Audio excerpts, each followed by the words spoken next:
અડાજણ વિસ્તારમાં ગેરકાયદેસર pass permit વગરના ગેસ રિફિલિંગ કરતા ઈસમને મુદ્દામાલ સાથે અડાજણ પોલીસે પકડી પાડેલ છે.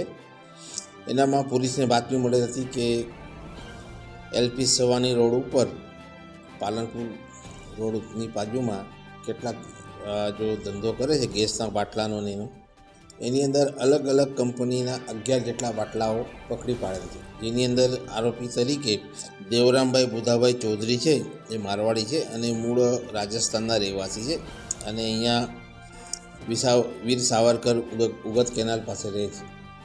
એની ત્યાં ચેકિંગ દરમિયાન અડાજણ પોલીસને બાતમી મળેલ હતી અને બાતમી આધારે ત્યાં જઈને તપાસ કરતાં અલગ અલગ કંપનીના ગેસના બાટલા છે, જેમ કે ઇન્ડિયન ગેસ છે, ભારત ગેસ છે, એના બાટલાઓમાં એ લોકો એકબીજામાં રિફિલિંગ કરતા હતા. જે આધારે પોલીસે એને પકડી પાડી અને 11 જેટલા બાટલા અને આરોપીને પકડી પાડે છે અને 21,550નો મુદ્દામાલ રિકવર કરવામાં આવેલ છે.